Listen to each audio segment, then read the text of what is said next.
Greetings to one and all. हाँ जी बच्चों, अब आपके पेपर हो चुके हैं तो अब आपको नेक्स्ट सेमेस्टर की तैयारी करनी है। बी सेकेंड ईयर वाले बच्चे अब सेमेस्टर 4 की तैयारी करेंगे।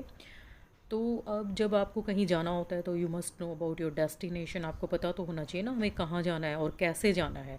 तो उसी तरीके से अगर आपको सेमेस्टर 4 करना है तो आपको ये पता होना चाहिए कि हमें क्या सिलेबस पढ़ना है और हमें कैसे करना है, कैसे पैटर्न आएगा पेपर का, क्या हमें किस तरीके से कौन सी बुक पढ़नी है।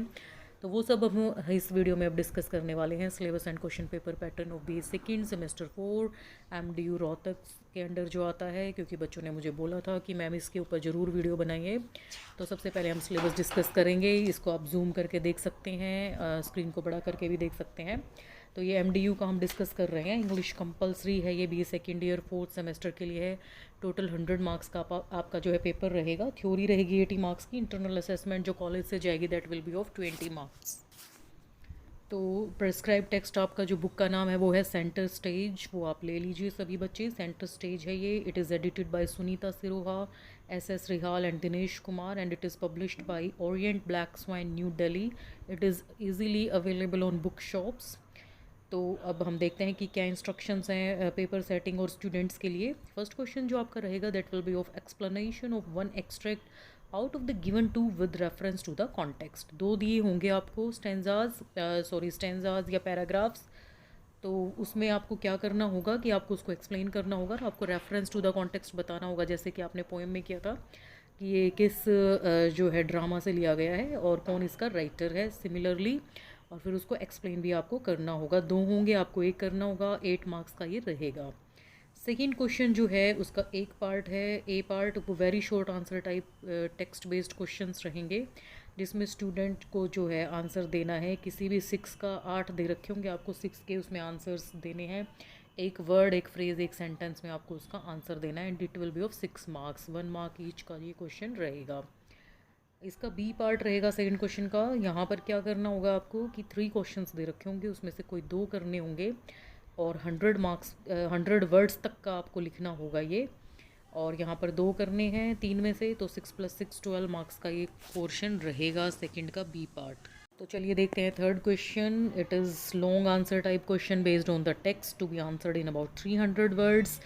आपको कोई 2 क्वेश्चंस दे रखे होंगे, वहाँ पर जो है आपको कोई 1 करना होगा। 300 शब्दों में आपको वो लिखना है। और यहाँ पर जो है ये 12 नंबर का एक क्वेश्चन रहेगा। फोर्थ क्वेश्चन आता है हमारा राइटिंग स्किल्स पर बेस्ड है, उसका ए पार्ट। इसमें क्या होगा, इंटरनल चॉइस होगी और टॉपिक्स जो हैं टेक्स्ट बुक में से ही लिए होंगे, जो कि जिसमें एक्सटेंडेड लैंग्वेज स्किल्स होंगी ट्रांसलेशन को छोड़ के। ये 15 नंबर का रहेगा। अभी क्वेश्चन पेपर हम डिस्कस करेंगे तो वहाँ आपको और भी क्लियर हो जाएगा। इसका बी पार्ट जो है वो इंक्लूड करता है कि यहाँ पर students have to transcribe and mark primary stress on any 10 words out of the given 15 words. कोई भी 15 शब्द रखे होंगे, उसमें से 10 पे आपने उसकी ट्रांसक्रिप्शन करनी है और प्राइमरी स्ट्रेस लगाना है। तो ये 10 मार्क्स का ही रहेगा। इसका सी पार्ट है vocabulary exercise, any 5 out of the given 8। Vocabulary exercise antonym synonym word meaning type होगा।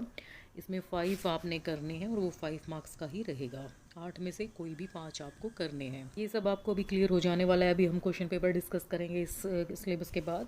तो फिफ्थ क्वेश्चन रहेगा ट्रांसलेशन का, जिसमें कि स्टूडेंट्स को ट्रांसलेट करना होगा एक शॉर्ट पैसेज हिंदी से इंग्लिश में, जो कि 6 मार्क्स का आएगा आपका।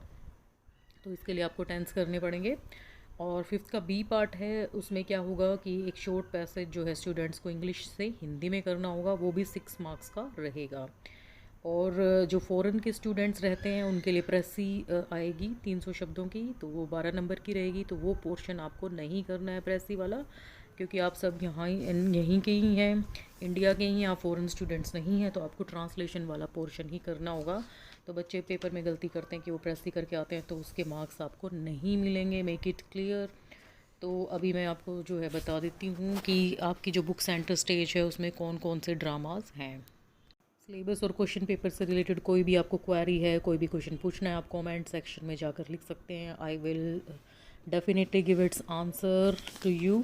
तो so let us discuss about part A, which is from the book centre stage. First जो उसमें स्पोकन इंग्लिश का रहेगा, जिसमें आप ट्रांसक्रिप्शन का पोर्शन करेंगे कि कैसे प्राइमरी स्ट्रेस लगाना है। सेकेंड जो लेसन जो चैप्टर आपका रहेगा that will be based on basics of drama, कि ड्रामा के क्या बेसिक्स होते हैं। तो ये बुक काफ़ी इंटरेस्टिंग रहने वाली है आपके लिए। मैं तो बड़ा इसको एंजॉय करती हूँ पढ़ाते हुए सेंटर स्टेज बुक को, क्योंकि बहुत अच्छे अच्छे जो है ड्रामाज आपके लिए जो है डिफरेंट कंट्रीज़ के जो बेस्ट ड्रामाज हैं वो सिलेक्ट करके इस बुक में डाले गए हैं। तो थर्ड जो आपका चैप्टर रहेगा that will be about literary terms, जो कि आपने पोइटिक डिवाइसेस वगैरह लिटरेरी टर्म्स आपने पिछली बुक में भी पढ़ी थी फ्रेगरेंसेस में। Fourth part will be about the drama, start हो जाएगा यहाँ से फोर्थ चैप्टर से। It is the envoy, it is written by Bhasa. Next is the swan song, it is written by Anton Pavlovich Chekhov. Next is the monkey's paw, William विमर्क जैकॉब्स ने लिखा है ये। Next is Before Breakfast, it is written by Eugene O'Neill. And the next one is The Sleepwalkers, it is written by Nassim Ezekiel.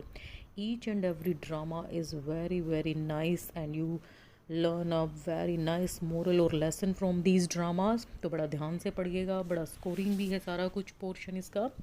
Part भी है जो वो है writing skills and translations. Translation जो है एक स्किल है, ये आप पढ़ेंगे। सेकेंड इसमें आएगा dialogue writing, it is also a skill. आप राइटिंग ईमेल्स भी सीखेंगे इसमें, रिज्यूमे राइटिंग भी आप सीखेंगे कि कैसे अपना बायोडाटा बनाते हैं। राइटिंग बुक रिव्यूज़, किसी बुक को पढ़ के उसके बारे में जब हम कुछ अपने विचार लिखते हैं तो वो भी आप इसमें सीखने वाले हैं राइटिंग बुक रिव्यूज़ में। तो बड़ा इंटरेस्टिंग और बहुत कुछ सीखने वाला रहने वाला है आपका ये अगला सेमेस्टर। तो ये चलिए क्वेश्चन पेपर डिस्कस कर लेते हैं, इससे आपको क्लियर हो जाएगा कि कैसे तैयारी करनी है। मैक्सिमम मार्क्स 80 मार्क्स का ही आएगा, 3 आवर्स का टाइम रहेगा। तो ऑल क्वेश्चंस कंपलसरी हैं इसमें। फर्स्ट क्वेश्चन ये है आपका explain with reference to the context, जिसमें 2 दिए होंगे, आपको कोई एक करना होगा। और ये 8 नंबर का होगा जिसमें आपको बताना है कि ये जो ड्रामा का जो पैराग्राफ है ये कहाँ से लिया गया है, किसने लिखा है, किस चीज़ के बारे में। फिर आप उसको एक्सप्लेन करेंगे जैसे पोइट्रिक सेशन में आपने पिछले सेमेस्टर में किया था। सेकेंड क्वेश्चन रहेगा answer any 6 of the following questions in a word phrase sentence each, जो कि 6 नंबर का होगा। 8 में से कोई 6 करने होंगे। इसी तरीके का पैटर्न ही आपका पिछले सेमेस्टर में भी था। Okay all right, third question की तरफ मूव करते हैं। इसमें जो है आपको 2 बड़े क्वेश्चंस होंगे जिसमें से कि कोई एक करना होगा। 100 वर्ड्स में आपको इसका आंसर लिखना है और ये 12 नंबर का रहेगा। नेक्स्ट इज़ फोर्थ क्वेश्चन, यहाँ से आपकी ग्रामर शुरू हो जाती है। तो यहाँ पर फोर्थ क्वेश्चन जो स्किल बेस्ड है, ए पार्ट जैसे कि इसमें दिया गया है कि आपको या तो रिज्यूमे लिखना है या फिर ईमेल भेजनी है। इसमें ऑप्शन है और 15 नंबर का ये एक रहेगा, रिज्यूमे या ईमेल में से कुछ एक करना है आपको। बी पार्ट है, इसमें फोनेटिक ट्रांसक्रिप्शन जो है वो प्राइमरी स्ट्रेस के साथ आपको किसी फॉलोइंग 10 वर्ड्स की करनी है, जैसा कि इसमें बताया गया है। लगभग 15 के करीब वर्ड्स दे रखे होंगे और उसमें से कोई 10 आपको करने हैं। और सी पार्ट जो है जैसे कि वोकैबुलरी सेक्शन रहेगा, इसमें एंटोनिम्स पूछे गए हैं, कभी सिनोनिम्स भी पूछ सकते हैं। तो ये भी 5 मार्क्स का रहेगा। नेक्स्ट रहेगा आपका ट्रांसलेट इनटू इंग्लिश, जिसमें कि आपको 5th पार्ट में ए और बी के अंडर आएगा कि आपको लगभग 10 के करीब सेंटेंसेस होंगे दोनों में ही। एक में आपको हिंदी से इंग्लिश में ट्रांसलेशन करनी है और बी पार्ट में आपको इंग्लिश से हिंदी में ट्रांसलेशन करनी है। ये दोनों 6 मार्क्स के होंगे। तो कुल मिला के 12 मार्क्स का ये हो जाएगा। या फिर प्रेसी आएगी, जो प्रेसी आपको नहीं करनी है because it is for foreign students या फिर नॉन हिंदी स्पीकिंग स्टूडेंट्स, जो कि आप नहीं हैं। तो आपको क्या करना है, आपको सिर्फ ट्रांसलेशन ही करनी है। तो इस तरीके से आप अगर अपनी तैयारी शुरुआत से ही करने शुरू करेंगे तो आप बहुत अच्छा स्कोर करने वाले हैं, क्योंकि बहुत इंटरेस्टिंग भी है ये और बहुत ही यूज़फुल है। आज के ज़माने को लेकर रेलिवेंट है आपका सिलेबस। तो ये सिलेबस आपको जो है ना बहुत काम आने वाला है आगे लाइफ टाइम में भी। वर्क प्लेस पे भी आप अगर कहीं जॉब ज्वाइन कर लेते हैं तो ये चीज़ें आपको काम आने वाली हैं। तो बहुत ध्यान से इसको कीजिएगा। जो भी ग्रामर है और जो ड्रामाज हैं वो भी बहुत ही अच्छे हैं। So all the best for coming semester, ताकि आप अपनी तैयारी शुरू से ही बहुत अच्छे तरीके से करें। अपनी बुक्स वगैरह अरेंज कीजिए, क्लासेस प्रॉपर तरीके से रेगुलरली अटेंड कीजिए।